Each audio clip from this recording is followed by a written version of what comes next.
광안교 친구들 샬롬. 우리 이 시간에 함께 찬양하도록 하겠습니다. 박수 치며 찬양할까요?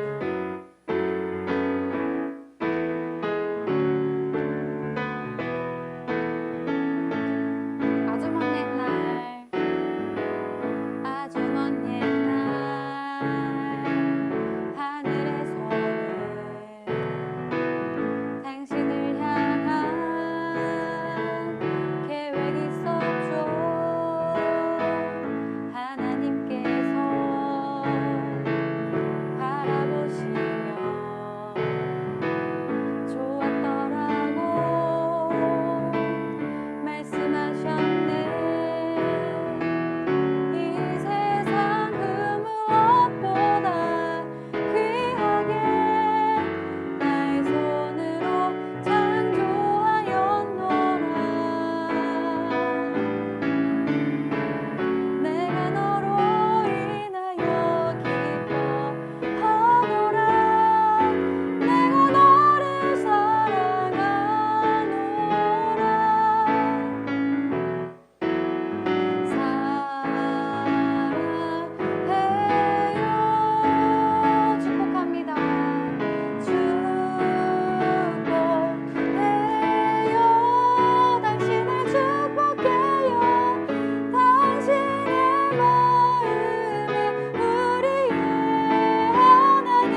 사도신경으로 우리의 신앙을 하나님 앞에 고백합니다.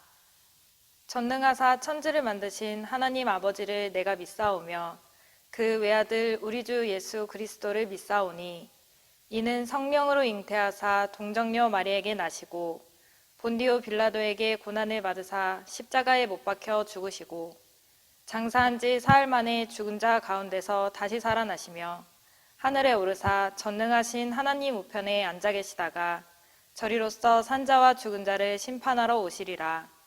성령을 믿사오며 거룩한 공예와 성도가 서로 교통하는 것과 죄를 사하여 주시는 것과 몸이 다시 사는 것과 영원히 사는 것을 믿사옵나이다. 아멘. 할렐루야. 우리 친구들 한 주간 잘 지냈죠? 목사님이 늘 얘기하지만 우리 친구들은 하나님의 사람, 하나님의 자녀들이에요. 그래서 어디를 가든 무엇을 하든 하나님의 사람이라는 사실을 잊지 말고 살아가길 축복합니다. 자, 오늘은 목사님과 함께 사무엘상 26장 7절에서 12절 말씀 가지고 멈춰 하나님이 하세요 라는 제목으로 말씀을 함께 나눠보도록 할 거예요. 자, 앞에 자막 보고 목사님과 함께 큰 목소리로 읽도록 하겠습니다. 시작. 다윗과 아비새가 밤에 그 백성에게 나아가 본즉 사울이 진영 가운데 누워 자고 창은 머리곁 땅에 꽂혀 있고 아브넬과 백성들은 그를 둘러 누웠는지라. 아비새가 다윗에게 이르되 하나님이 오늘 당신의 원수를 당신의 손에 넘기셨나이다.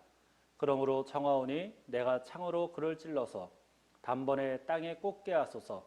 내가 그를 두 번 찌를 것이 없으리이다 하니 다윗이 아비새에게 이르되 죽이지 말라. 누구든지 손을 들어 여호와의 기름 부음 받은 자를 치면 죄가 없겠느냐 하고 다윗이 또 이르되 여호와께서 살아계심을 두고 맹세하노니 여호와께서 그를 치시리니 혹은 죽을 날이 이르거나 또는 전장에 나가서 망하리라. 내가 손을 들어 여호와의 기름 부음 받은 자를 치는 것을 여호와께서 금하시나니 너는 그의 머리 곁에 있는 창과 물병만 가지고 가자 하고 다윗이 사울의 머리 곁에서 창과 물병을 가지고 떠나가되 아무도 보거나 눈치채지 못하고 깨어있는 사람도 없었으니 이는 여호와께서 그들을 깊이 잠들게 하셨으므로 그들이 다 잠들어 있었기 때문이었더라. 아멘. 자, 우리 친구들 영화 좋아하죠? 영화도 여러 가지 장르가 있어요. 뭐 로맨스 또는 코미디 또는 뭐 이제 애니메이션 또는 액션 등등의 프로그램들이 많이 있고 또 TV를 보더라도 뭐 가족끼리의 어떤 사랑과 뭐 친구끼리의 사랑 우정을 이야기하는 것도 있고 또는 예능도 있고 또는 스포츠도 있죠. 다양한 프로그램들이 있어요. 그러면 어떤 사람들은 어떤 장르의 드라마를 가장 많이 볼까요? 이상하게도 막 애틋하고 사랑이 있고 막 우정이 있는 그런 드라마가 아니라 교통사고 나는 그리고 기억 상실이 걸리고 막 살인이 일어나고 납치가 일어나고 계모에 의해서 막 핍박을 당하고 또 돈 많은 재벌가 안에서 막 싸움 그리고 아주 극단적인 악녀가 나타나가지고 막 주인공을 괴롭혀요. 아니면 비참한 운명의 이야기와 같은 한마디로 막장 드라마. 이 막장 드라마에 사람들이 관심을 갖고 많이 본대요. 자, 그 중에서도 목사님 기억 속에 가장 남은 가장 막장 드라마가 바로 이 펜트하우스인 것 같아요. 이건 죽은 것 같은데 또 살아나고 죽은 것 같은데 또 살아나요. 그런데 여기에는 착한 인물과 나쁜 인물들 간에 아주 극명한 대립구도가 있어요. 그래서 자신의 행복을 위해 다른 사람을 짓밟는 그런 악역들이 등장을 하죠. 그리고 주인공은 너무 착해. 착한 주인공은 계속 답답하게 악당하게 끌려다니면서 이런저런 피해를 당하고 고통을 당하지만 끝내 복수를 하죠. 그리고 악이 아닌 선이 승리하는 그러한 구조로 펼쳐지게 되어 있어요. 그래서 사람들은 이런 막장 드라마를 보면서 막 욕을 해요. 막 욕을 하지만 동시에 주인공이 어떤 복수에 대한 통쾌함을 느끼고 점점 이 드라마의 재미를 느낀다고 합니다. 그런데 악역을 무조건 잘 대해주면 바보 같다고 이야기하면서 세상을 저렇게 바보같이 살아서는 안 된다라며 시청자 게시판을 통해서 드라마 작가에게 막 복수를 해달라고 이런저런 요청을 하기도 해요. 이처럼 사람들은 내가 하지 못하는 어떠한 복수를 드라마 속의 주인공들이 대신해 주는 것을 보면서 대리 만족을 느끼고 환호하는 것 같다라는 거죠. 자, 오늘 우리가 읽은 본문이 이 포함된 사무엘상 26장을 보면 다윗과 사울이 등장해요. 자, 다윗이 물맷돌로 큰 거인 골리앗을 죽여요. 거인 골리앗을 죽인 이후 다윗이 이스라엘 백성들에게 큰 인기를 얻게 되죠. 이 일로 사울 왕은 다윗을 시기하게 돼요. 그리고 그 시기와 미움과 질투가 막 커지다 보니까 다윗을 죽이기 위해서 아주 호시탐탐 기회를 엿보고 다윗을 죽이려고 이런저런 시도를 하는 것을 볼 수 있어요. 오늘 본문에 나오는 이야기도 마찬가지예요. 다윗이 십 광야에 머물고 있을 때 이 광야 십에 살던 사람들이 기브아에 있던 사울 왕에게 가서 지금 다윗이 십 광야에 숨어 있다라는 첩보를 전달을 해요. 이 정보를 들은 사울은 군사 3,000명을 데리고 십 광야로 가요. 그리고 그 광야 앞에 하길라 산 앞에 이제 진을 치게 됩니다. 하지만 이 사실을 다윗은 다 알고 있었어요. 다 보고 있었어요. 그래서 다윗이 사울이 진친 곳에 몰래 가보니까 사울과 군사령관 그리고 백성들이 누워서 쉬고 있는 것을 보게 되었어요. 그래서 더 자세히 보고 싶어서 다윗은 아비새와 같이 늦은 밤에 사울의 진영으로 몰래 침투를 하게 됩니다. 그리고 진영을 이리저리 둘러보다가 누워서 잠을 자고 있는 사울을 발견하고 사울의 머리맡에 꽂혀 있는 창을 보게 돼요. 이제 다윗은 어떻게 하면 될까? 땅에 꽂혀 있는 창을 딱 뽑아서 누워서 자고 있는 사울을 딱 죽이면 모든 다툼과 모든 도망을 끝낼 수 있는 절호의 기회였어요. 그래서 다윗과 함께 간 이 아비새가 다윗에게 이야기를 하기를 하나님께서 당신의 원수를 당신의 손에 넘기셨습니다. 그러니 이 창으로 단번에 사울의 목에 내가 창을 꽂을 테니 명령만 내려주십시오. 두 번도 필요 없습니다. 단 한 번이면 됩니다. 라고 이야기를 했어요. 이때 다윗이 아비새에게 뭐라고 했냐면 본문 9절에서 11절을 같이 한번 읽어보도록 할게요. 목사님 앞에 보고 자막 보고 한번 같이 읽습니다. 시작. 다윗이 아비새에게 이르되 죽이지 말라. 누구든지 손을 들어 여호와의 기름 부음 받은 자를 치면 죄가 없겠느냐 하고 다윗이 또 이르되 여호와께서 살아계심을 두고 맹세하노니 여호와께서 그를 치시리니 혹은 죽을 날에 이르거나 또는 전장에 나가서 망하리라. 내가 손을 들어 여호와의 기름 부음 받은 자를 치는 것을 여호와께서 금하시나니 너는 그의 머리 곁에 있는 창과 물병만 가지고 가자 하고. 아멘.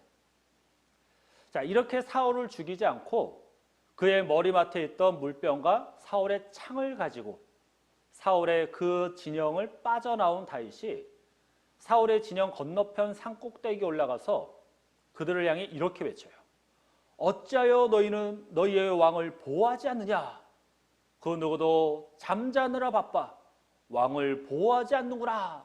내가 밤에 너희의 왕을 죽이려고 들어갔었다 하면서 외치는 거예요.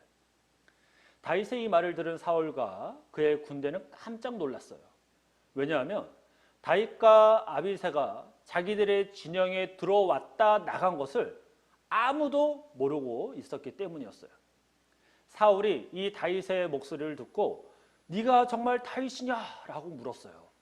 그러니 다윗이 사울의 물병과 창을 딱 들고는 맞습니다. 내가 다윗입니다. 라고 말을 했던 거죠. 그러면서 다윗이 이렇게 이야기를 해요. 저는 당신을 죽일 수 있었지만 당신을 죽일 마음이 조금도 없습니다. 저는 당신에게 잘못한 것이 없는데 왜 저를 죽이려고 하십니까? 저는 왕에게 비하면 메추라기나 벼룩만도 못한 그런 하찮은 존재입니다. 라고 이야기를 했어요. 이 말을 들은 사울의 마음이 어땠을까? 사울이 찔렸어요. 왜냐하면 다윗의 말이 맞았거든. 그래서 다윗에게 이렇게 이야기를 해요. 다윗아, 내가 잘못했다. 너는 정말 나를 해칠 마음이 없었구나. 나도 다시는 너를 해치지 않겠다. 내가 어리석었구나. 내가 잘못했다. 라고 이야기를 했어요. 사울의 이 말을 들은 다윗이 사울을 죽이지 않은 이유를 이렇게 이야기를 해요. 사무엘상 26장 23절을 보면 여호와께서 사람에게 그의 공의와 신실을 따라 갚으시리니 이는 여호와께서 오늘 왕을 내 손에 넘기셨으되 나는 손을 들어 여호와의 기름 부음 받은 자 치기를 원하지 아니하였음이니이다. 아멘. 우리 친구들, 다윗이 왜 이런 고백을 했을까? 다윗은 왜 사울을 죽일 수 있는 절호의 기회가 있었음에도 사울을 죽이지 않았을까? 다윗은 하나님께서 기름 부어서 이스라엘의 왕으로 세운 그 사울을 자신의 손으로 죽일 수 없었던 거예요. 왜 그랬을까?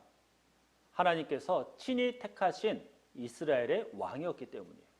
하나님께서 친히 기름 부어서 세우신 이스라엘의 왕이었기 때문이에요.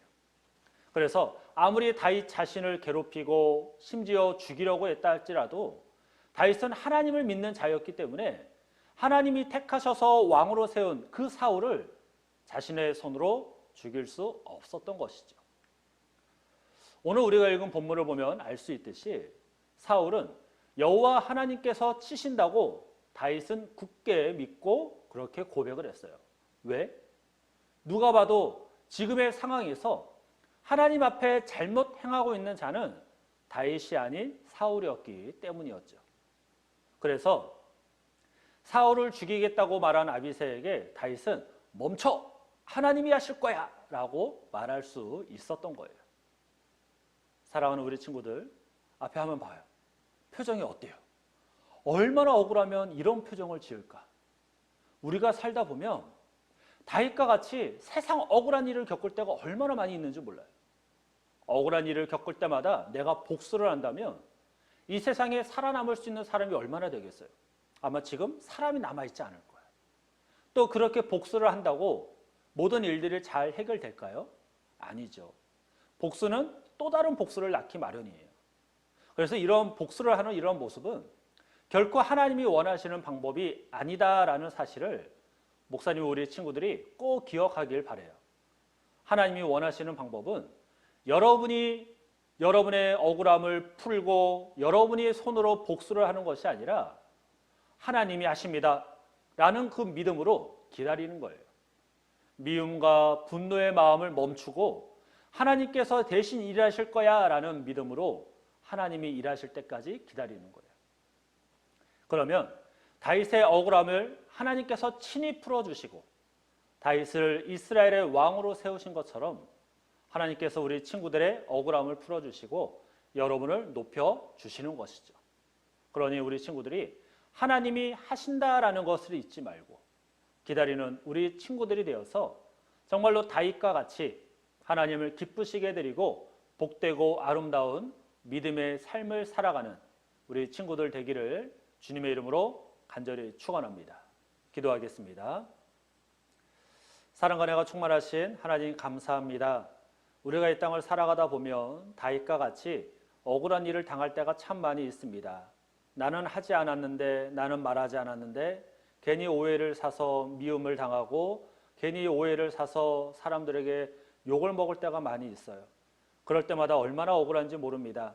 그래서 복수하고 싶고 그 억울함을 풀고 싶지만 오늘 다윗의 모습을 닮아 우리 친구들이 스스로 억울함을 풀려고 하는 것이 아닌, 스스로 복수를 하려고 하는 것이 아닌 하나님께서 하십니다라는 이 다윗의 고백이 우리 친구들의 믿음의 고백이 되어서 하나님이 일하실 것을 굳게 믿고 하나님이 일하시는 것을 기다려서 하나님이 일하심을 두 눈으로 바라볼 수 있는 우리 친구들의 삶이 될 수 있도록 하나님 도와주옵소서.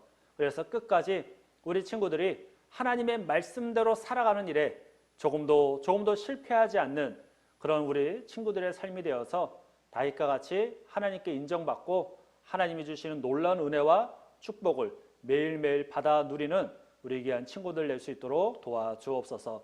감사하며 예수님의 이름으로 기도하옵나이다. 아멘. 주님이 가르쳐 주신 기도로 예배를 마칩니다.